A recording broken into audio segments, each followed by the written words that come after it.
In 2011, two young tourists vanished deep inside Alaska's Tongass Forest. For 7 years, their families begged for answers, until loggers accidentally dug up a human skull pierced by a rusted arrow. And just when investigators thought they'd seen the worst, they found something even more disturbing hidden in the woods. If you love unraveling real-life mysteries that were buried in silence for years, then pause for a moment, hit that like, tap share, and make sure you subscribe to this channel because what you're about to hear is one of Alaska's most chilling disappearances, a case that left families shattered and investigators baffled for nearly a decade. In February of 2011, two young tourists, Alex Davidson, age 27, and Denis Strongman, age 25, set out for what should have been an unforgettable adventure inside Alaska's vast Tongass National Forest, the largest temperate rainforest in the United States. They were bright, enthusiastic, and seasoned enough to navigate rugged terrain. But after stepping onto those trails on February 7th, they vanished, leaving no tracks, no equipment, and no explanation behind. Search teams combed through icy rivers, dense woods, and miles of wilderness, but the forest swallowed every trace. For 7 long years, their case sat cold, marked by silence, until one accidental strike of a backhoe blade tore open the ground and exposed a truth more disturbing than anyone expected. Settle in, because this case will take you deep into Alaska's wilderness, and even deeper into the darkest corners of human intention. Alex Davidson had always been the adventurous one. Growing up in Montana, he spent more time outdoors than inside, and by 27, he had hiked trails across nearly half the U.S. To him, the Tongass National Forest wasn't a threat, it was an opportunity. His best friend, Denis Strongman, a calm but equally daring 25-year-old from Portland, shared the same passion. The two had grown close during college and developed a tradition of yearly wilderness trips. Tongass was supposed to be the biggest one yet. Before they left, they told family and friends their plan: hike from the eastern trailheads, cross the lower valley, and camp near one of Tongass' remote riverbeds. Alex even joked that he'd take the best photos of his life. On February 7, 2011, the pair stepped into the forest carrying backpacks, basic supplies, and lightweight gear. The weather was cold but manageable, and conditions were stable. Nothing seemed threatening. But the Tongass was far from ordinary. It was over 16 million acres of deep woods, hidden ravines, and wildlife corridors where a person could disappear without leaving a trace. When neither young man returned by February 10th, their families panicked. By the 11th, the Alaska State Troopers launched a large-scale search. 4 days, helicopters hovered, drones scanned the tree canopy, dogs tracked faint scents, and volunteers combed the forest floor. But there were no footprints. No abandoned campsite. No scraps of fabric. No signs of a struggle. It was as if the forest had swallowed them whole. What no one knew was that 7 years later, a logging crew, working miles away from the original search grid, would accidentally pull the truth right out of the ground. After the search failed, both families were forced into the painful limbo faced by those whose loved ones disappear without closure. Alex's mother refused to move his belongings from his childhood room. Denis' father continued emailing his son's inactive inbox for 2 years. They clung to the hope, however unrealistic, that maybe the men had gotten lost, maybe they had survived, maybe they would walk out of the forest someday. Authorities revisited the case multiple times, evaluating everything from foul play to wildlife attacks. But there was no evidence to point anywhere. Without leads, the Tongass swallowed the case whole. As time passed, the story faded. It appeared occasionally on true crime forums, resurfacing every February when families posted memorials, but eventually it drifted into the growing list of Alaska's unsolved wilderness disappearances. The area was remote enough that even seasoned hikers had vanished before. By 2018, nearly all official activity around the case had stopped, until a logging permit was approved for a section of land deep within the forest. The zone had never been involved in the original search. It was rugged terrain, historically inaccessible, and rarely visited by recreational hikers. But the timber industry had slowly expanded operations, pushing equipment deeper into untouched land.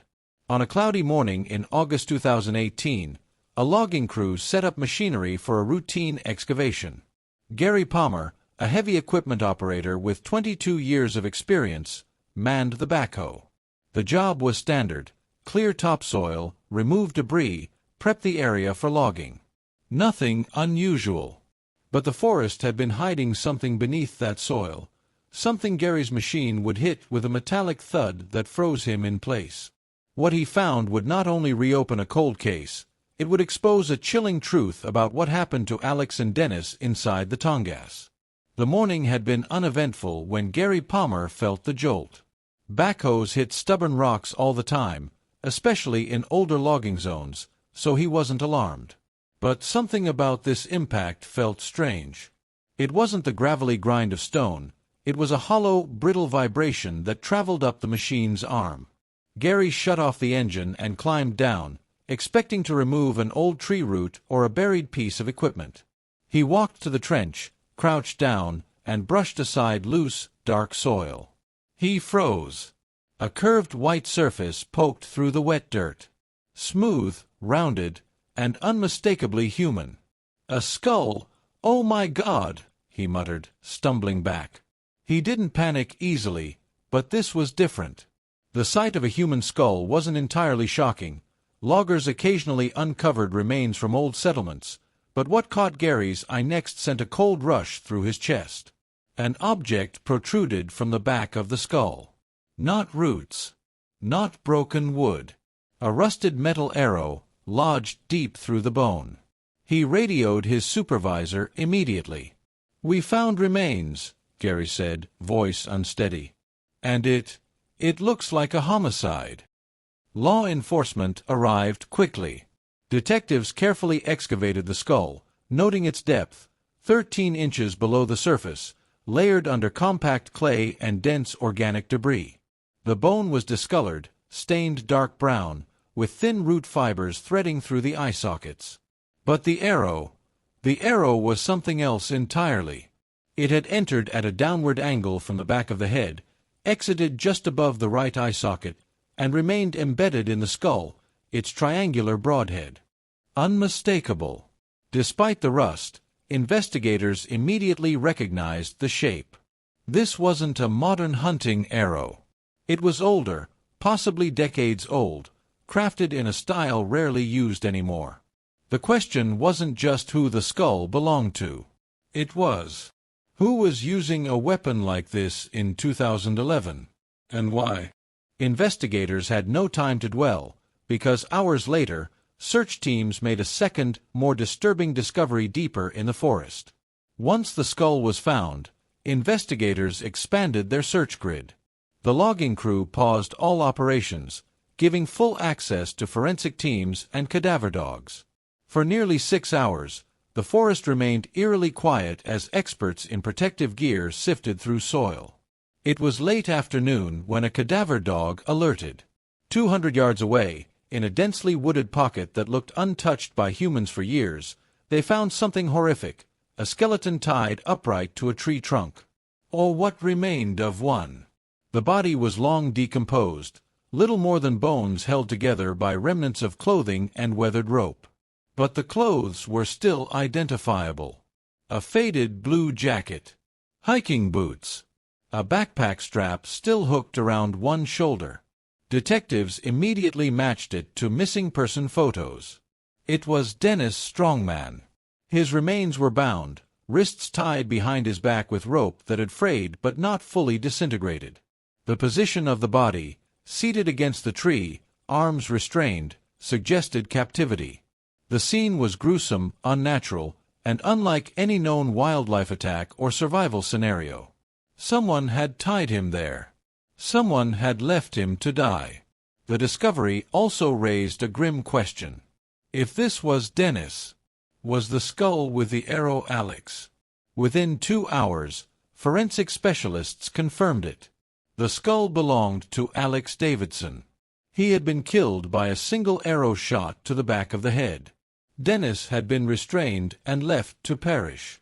The mystery had just escalated. Someone had hunted them, or ambushed them, inside the forest. But why had two peaceful tourists become targets?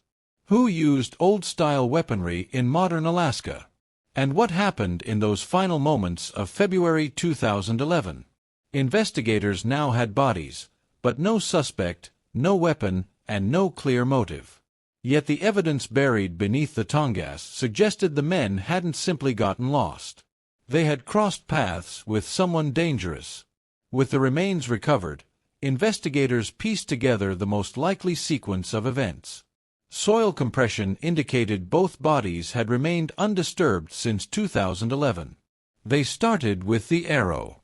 The angle of penetration, downward and from behind, suggested Alex had been kneeling or bending forward when he was struck. It was a precise, deliberate shot. Not an accidental misfire. Not something done in panic. Whoever fired the arrow was close range, steady-handed, and familiar with this terrain. Denis, on the other hand, had not been killed immediately. His bones showed no signs of arrow wounds, fractures, or animal predation. The rope indicated restraint, and the positioning suggested he had been alive when tied to the tree. This meant one chilling possibility. Denis witnessed the attack on Alex and was then captured. Tracking dogs had originally failed to locate the site in 2011, possibly because the bodies were hidden far off established trails. This area of Tongass was rarely used by hikers. Whoever killed the men likely lived nearby, traveled through the forest often, or intentionally lured them into remote terrain. Locals brought up an unsettling rumor. A hermit hunter, an off-grid man seen only occasionally, who was said to roam deeper parts of Tongass. People called him the Old Marksman because he hunted with vintage equipment and refused modern gear.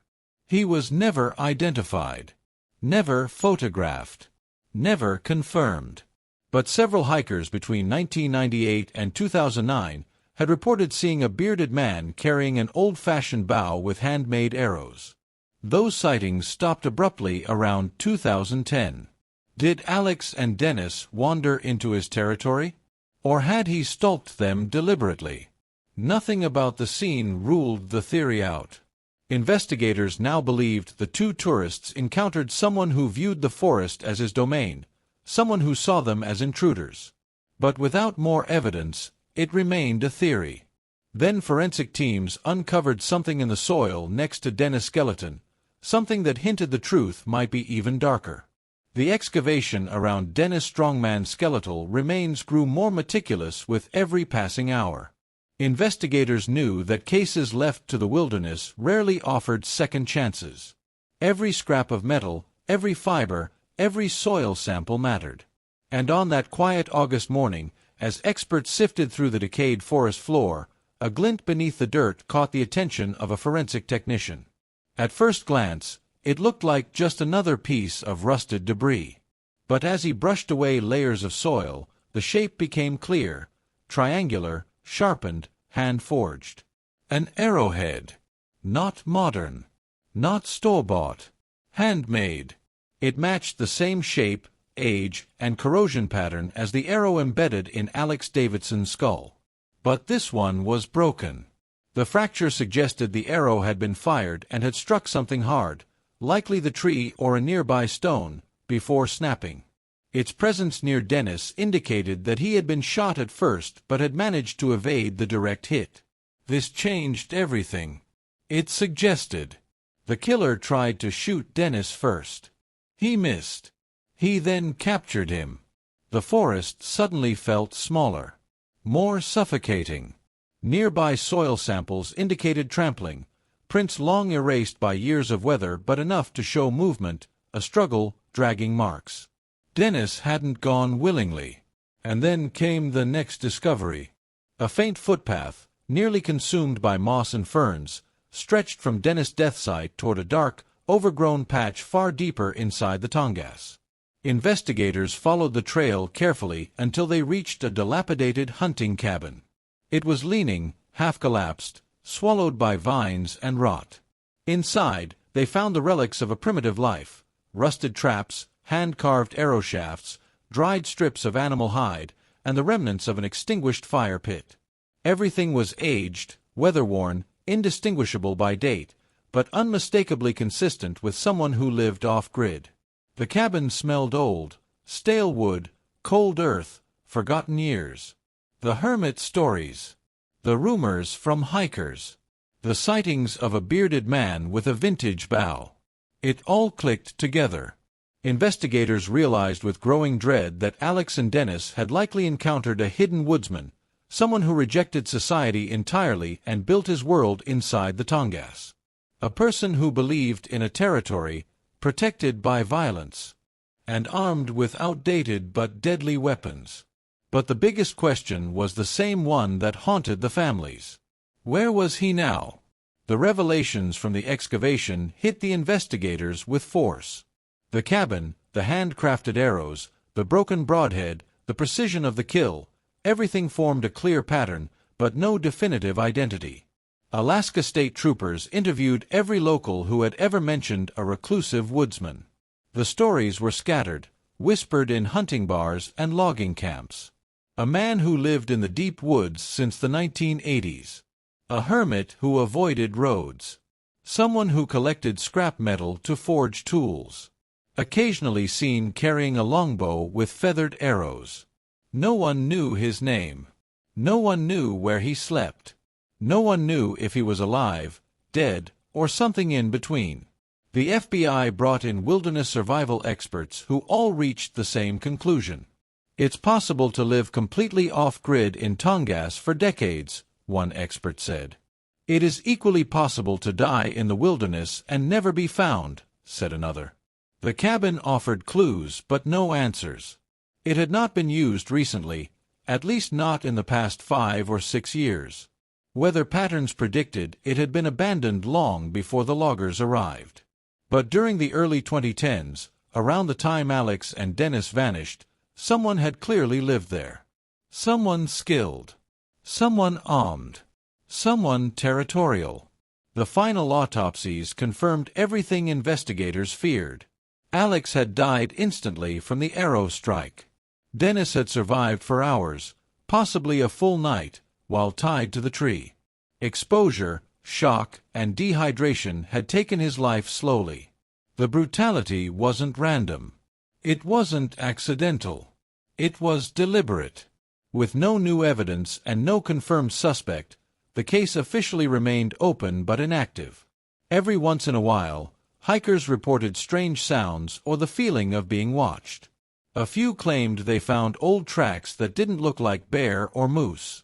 Most of these reports were dismissed, but they added to the folklore that grew around the case. Alex and Denis had ventured into the wilderness seeking beauty, challenge, and adventure. They found a hunter who never should have crossed their path. And 7 years later, the forest finally told what it knew. But the one who took their lives. He vanished into the same wilderness that hid their graves. A ghost in the trees. A shadow in the brush. A name that never made it into any file. For many in Alaska, the most terrifying part is simple. He might still be out there. If this story gripped you from beginning to end, make sure you like, share, and subscribe to the channel, because more chilling true crime mysteries are coming your way, and you won't want to miss any of them. The disappearance of Alex Davidson and Denis Strongman was once considered another tragic wilderness accident, swallowed by Tongass National Forest. But the truth that emerged 7 years later was far more haunting. A hidden hunter, a hermit living beyond society, and 2 young lives taken by a predator who used tools from another era. The forest kept its silence for nearly a decade until a logging operation accidentally tore open the ground and exposed what really happened. Even now, the case remains open, the killer unnamed, the motive unknown. Tongass remains as beautiful as ever, towering evergreens, rushing rivers, and endless trails. But for those who know this story, the forest feels different. It feels alive. Watching. Remembering. This case serves as a chilling reminder that nature can hold secrets deeper than we can imagine. And some of those secrets belong not to animals, but to people who choose to live in the shadows. Stay safe. Stay curious. And join us next time for another true crime story that will keep you on the edge of your seat.